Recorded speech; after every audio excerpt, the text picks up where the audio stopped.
Hey, welcome to our resource page for Follow Me. So you might wonder, why would we dedicate a whole resource page and 9 months of study to this phrase, follow me? That's a good question. There's a lot of background to that. So his historical context here, ancient world, Judaism, there were three levels of schooling. So level number one was Bet Sefer, which stood for House of the Book. And so kids aged 6 to 10 would go to this school and they would memorize the Torah, which is a lot to memorize. And then most of them at age 10, they would move off and work in their family business. Level two was aged kids 10 to 14. It was called Bet Talmud, which stands for House of Learning. And these kids would actually memorize the entire Old Testament, which is really impressive.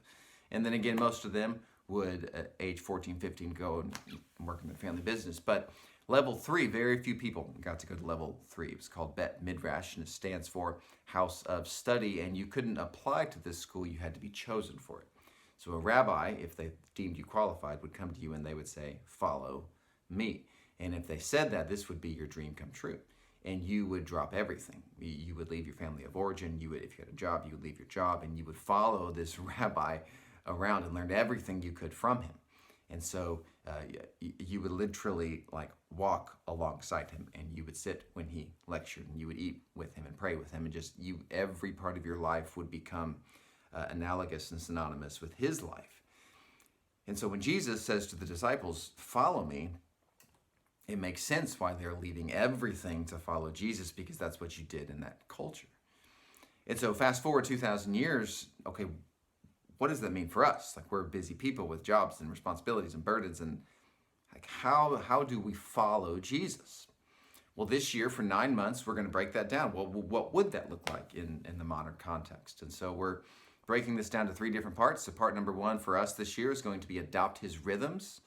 So part of following Jesus is not just what he said, but what did he do? Like, if you could follow Jesus around for a day or two, what would you observe? And so one, you'd observe a lot of his life was about people, community, and ministry to others. So we'll talk about that. You'd also observe his pace. His pace would be very different than our hurried, rushed, busy American way of life. He was slow and deliberate and methodical. So we're going to talk about the pace of Jesus, and then we're going to talk about the prayer life. Jesus often withdrew to lonely places where he prayed. So people, pace, prayer, that's going to be part of our first section, which is adopt his rhythms. Section number two is practice his teaching. So we're going to take a really a careful look at the Sermon on the Mount, which is really a challenging message. How do you actually live this out? Don't be anxious, and don't judge, and don't be angry, and give and pray and fast. There's so many parts to this sermon, and it ends with, if you remember, Jesus says the wise man is the one who practices these teachings. So what would it look like to practice the teachings of Jesus? That's section number two. And then the third part of our year is share his mission. So Jesus came for a specific reason. It was not just generic ministry. It wasn't just go be nice to people. Jesus had a call from God to go to the cross, die for the sins of the world, inaugurate the kingdom of God. And so we'll talk about how did Jesus understand his own mission, and how does that mission connect to the Old Testament, and how does that connect to us today? So adopt his rhythms, practice his teaching, share his mission are the three parts of the year. And each month, what we're trying to do is also give you one discipleship practice, just one at a time.